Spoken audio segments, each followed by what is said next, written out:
ಸರ್ವೇ ಭವಂತು ಸುಖಿನಃ. ಇಂದಿನ ಭಕ್ತಿ ಸಂದೇಶವನ್ನು ನೋಡೋಣ. ಸತತಂ ಕೀರ್ತಯಂತೋ ಮಾಂ ಯತಂತಶ್ಚ ದೃಢವ್ರತಾಃ ನಮಸ್ಯಂತಶ್ಚ ಮಾಂ ಭಕ್ತ್ಯ ನಿತ್ಯಯುಕ್ತ ಉಪಾಸತೆ. ಈ ಮಹಾತ್ಮರು ಏನು ಮಾಡ್ತಾ ಇರ್ತಾರೆ? ದೃಢವಾಗಿ ನನ್ನಲ್ಲೇ ಮನಸ್ಸನ್ನು ಇಟ್ಟು ನನ್ನನ್ನೇ ಯಾವಾಗಲೂ ಕೂಡ ಧ್ಯಾನ ಮಾಡಿ ಪ್ರಾರ್ಥನೆ ಮಾಡಿ ನನ್ನನ್ನೇ ಪಡೆಯಬೇಕು ಅನ್ನುವಂತಹ ದೃಢ ನಿಶ್ಚಯವನ್ನು ಮಾಡಿಬಿಟ್ಟಿರ್ತಾರೆ. ಎಲ್ಲ ಕಡೆಗೂ ನನ್ನನ್ನೇ ನೋಡ್ತಾ ಇರ್ತಾರೆ, ಪ್ರತಿಯೊಂದರಲ್ಲೂ ನನ್ನನ್ನೇ ಕಾಣ್ತಾ ಇರ್ತಾರೆ. ಹೀಗಾಗಿ ನನ್ನ ಬಿಟ್ಟು ಅವರಿಗೆ ಬೇರೆನಂತಹ ಒಂದು ಪ್ರಪಂಚ ಇಲ್ಲವೇ ಇಲ್ಲ. ಪ್ರಯತ್ನವನ್ನು ಪಡ್ತಾನೇ ಇರ್ತಾರೆ. ಯಾವಾಗಲೂ ಮನಸ್ಸು ಆ ಕಡೆ ಈ ಕಡೆ ಚಂಚಲಿತ ಆದರೂ ಕೂಡ ಮನಸ್ಸನ್ನು ಹಿಡಿದು ತಂದು ಹತೋಟಿಗೆ ನಿಲ್ಲಿಸಿಕೊಂಡು ನನ್ನಲ್ಲಿ ನಿಲ್ಲಿಸಿ ಅದನ್ನು ಅವರು ಚೆನ್ನಾಗಿ ತಮ್ಮ ಅನುಕೂಲಕ್ಕೆ ತಕ್ಕಂತೆ ಭಕ್ತಿಯಲ್ಲಿ ತೊಡಗುವಂತೆ ಮಾಡಿಕೊಳ್ತಾ ಇರ್ತಾರೆ. ಇಂತಹವರು ಮಹಾತ್ಮರು. ಇಂದು ಶ್ರೀ ಪರಾಭವನಾಮ ಸಂವತ್ಸರೆ ಉತ್ತರಾಯಣೆ ಗ್ರೀಷ್ಮ ಋತೌ ನೀಚ ಜ್ಯೇಷ್ಠ ಮಾಸೆ ಶುಕ್ಲಪಕ್ಷೆ. ಇಂದು 27ನೇ ತಾರೀಕು ಶನಿವಾರ, ತ್ರಯೋದಶಿ ತಿಥಿ ಹಾಗೂ ಇಂದು ಅನುರಾಧ ನಕ್ಷತ್ರ. ಇಂದಿನ ಭವಿಷ್ಯವನ್ನು ನೋಡೋಣ. ಮೇಷರಾಶಿಯವರಿಗೆ ಸ್ವಲ್ಪ ಕಷ್ಟಕರವಾದಂತಹ ದಿವಸ. ಹಿಂದಿನ 2-3 ದಿನಗಳಲ್ಲಿದ್ದಂತಹ ನಿಮ್ಮ ಪ್ರೀತಿ ಪಾತ್ರರಿಂದ ಆದಂತಹ ಸಹಕಾರ ಇಂದು ಯಾಕೋ ಕಾಣೆ ಆಗ್ತಾ ಇದೆ ಅನ್ನುವಂತಹ ಭಾವನೆ ಬರುತ್ತೆ. ಮುಖ್ಯವಾದಂತಹ ಕೆಲವೊಂದು ಮಿತ್ರತ್ವ ಸಂಬಂಧಗಳಲ್ಲಿ ಒಡಕು ಸಾಧ್ಯ. ವೃಷಭ ರಾಶಿಯವರಿಗೆ ಅತ್ಯುತ್ತಮವಾದಂತಹ ದಿವಸ. ಪ್ರೀತಿ ಪ್ರೇಮ ಪ್ರಕರಣಗಳಲ್ಲಿ, ದಾಂಪತ್ಯದಲ್ಲಿ ಮನಸ್ಸಿಗೆ ನೆಮ್ಮದಿ, ಪಾರ್ಟ್ನರ್ಶಿಪ್ಗಳಲ್ಲೂ ಕೂಡ ಯಶಸ್ಸು ಹಾಗೂ ಇಂದು ನಿಮ್ಮ ಯಶಸ್ಸಿಗೆ ಬೇರೆಯವರು ಕಾರಣರಾಗ್ತಾರೆ.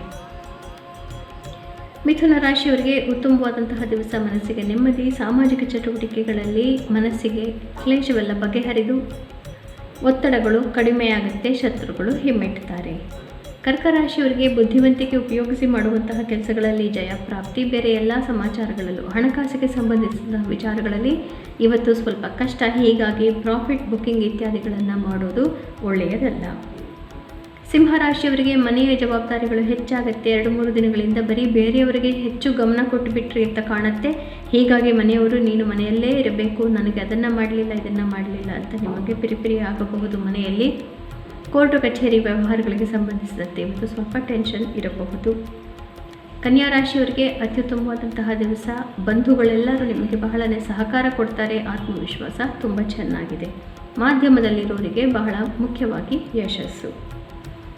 ತುಲಾ ರಾಶಿಯವರಿಗೆ ನಿಮ್ಮ ಬಗ್ಗೆ ಯೋಚನೆಗಳನ್ನು ಮಾಡಿಕೊಂಡು ನಿಮ್ಮ ಸಮಸ್ಯೆಗಳನ್ನು ಪರಿಹಾರ ನಾವು ಮಾಡಿಕೊಂಡ್ರಿ, ಆದರೆ ನಿಮ್ಮ ಮನೆಯವರಿಗೆ ಇನ್ನೂ ನೀವು ಯಾವುದೇ ಸಮಸ್ಯೆಗಳಿಗೆ ಪರಿಹಾರವನ್ನು ಕೊಟ್ಟಿಲ್ಲ. ಹೀಗಾಗಿ ಅವರು ಇವಾಗ ನಿಮ್ಮನ್ನು ಎದುರು ನೋಡ್ತಾ ಇರ್ತಾರೆ. ಕುಟುಂಬದವರ ಜೊತೆಗೆ ಇವತ್ತು ನೀವು ಸಮಯವನ್ನು ಕಳೆಯುವಂತಹ ದಿವಸ. ವೃಶ್ಚಿಕ ರಾಶಿಯವರಿಗೆ ಹಿಂದಿನ 2-3 ದಿನಗಳಲ್ಲಿದ್ದಂತಹ ಮನಸ್ಸಿನ ವ್ಯಾಕುಲತೆ ಇಂದು ಬಗೆಹರಿದಿದೆ. ಮನಸ್ಸಿಗೆ ಮಾರ್ಗದರ್ಶನ ಪ್ರಾಪ್ತಿಯಾಗಿ ಮನಸ್ಸಿಗೆ ನೆಮ್ಮದಿ ಶಾಂತಿ ಪ್ರಾಪ್ತಿ. ಧನುರಾಶಿಯವರಿಗೆ ಒಮ್ಮೆಲೆ ಮಿತ್ರರೆಲ್ಲರೂ ದೂರ ಹೋಗಿಬಿಟ್ಟರು. 1 ತಿಂಗಳಿಂದ ಎಷ್ಟು ಚೆನ್ನಾಗಿ ಹೊಂದ್ಕೊಂಡಿದ್ರು, ಇದಕ್ಕಿದ್ದಂತೆ ನಮ್ಮನ್ನು ಬಿಟ್ಟು ಹೋದ್ರಲ್ಲ ಅನ್ನುವಂತಹ ಭಾವನೆ ಬರಬಹುದು. ಮುಖ್ಯ ನಿರ್ಧಾರಗಳು ಬೇಡ. ಪಾರ್ಟ್ನರ್ಶಿಪ್, ಬಿಸ್ನೆಸ್ ಇತ್ಯಾದಿ ವ್ಯವಹಾರಗಳಲ್ಲಿ 2-3 ದಿನಗಳ ತನಕ ಯಾವುದೇ ಮಾತುಕತೆ ಸಲ್ಲದು. ಮಕರ ರಾಶಿಯವರಿಗೆ ಇಷ್ಟಾರ್ಥ ಸಿದ್ಧಿ, ಮಿತ್ರರಿಂದ ಧನ ಲಾಭ, ಧನಾಗಮ, ಮನಸ್ಸಿಗೆ ಶಾಂತಿ. ಕುಂಭರಾಶಿಯವರಿಗೆ ಕಾರ್ಯಕ್ಷೇತ್ರದ ಚಟುವಟಿಕೆಗಳಲ್ಲಿ ಮುಖ್ಯವಾದಂತಹ ಪಾಲನ್ನು ತಗೋಬೇಕಾಗತ್ತೆ. ಯಶಸ್ಸು ಬರುತ್ತೆ ಮತ್ತು ನಿಮಗೆ ಸನ್ಮಾನ ಕೂಡ ಸಾಧ್ಯ. ಮೀನರಾಶಿಯವರಿಗೆ ಹಿಂದಿನ 3-4 ದಿನಗಳಲ್ಲಿದ್ದ ಮನಸ್ಸಿನ ವ್ಯಾಕುಲತೆ ಬಗೆಹರಿದು ಮನಸ್ಸಿಗೆ ನೆಮ್ಮದಿ, ಭಾಗ್ಯೋದಯವಾಗುತ್ತೆ. ಹೀಗಾಗಿ ಇಂದು ನೀವು ಒಳ್ಳೆಯ ಕೆಲಸಗಳನ್ನು ಮಾಡೋದ್ರ ಬಗ್ಗೆ ಗಮನವನ್ನು ಹರಿಬಿಡಬಹುದು.